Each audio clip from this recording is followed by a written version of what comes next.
5 kekuatan Gen Z lepasan SPM yang boleh jadi kerjaya masa depan.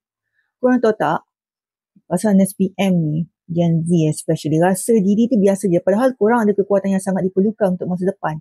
Pertama, korang ni jenis cepat belajar teknologi dan trend baru.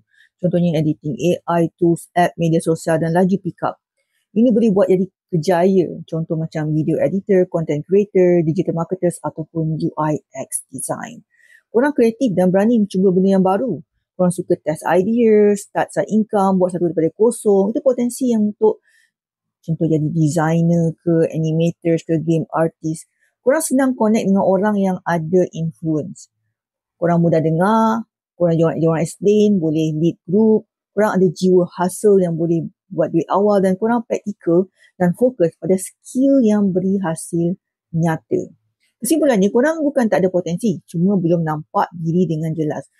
Kalau korang nak tahu, saya ada buat laporan Potential X yang boleh decode semuanya tentang kekuatan, bidang sesuai dan hala tuju kerjaya korang. Klik link bio untuk dapatkan laporan Potential X dan consultation daripada saya, Rahmah.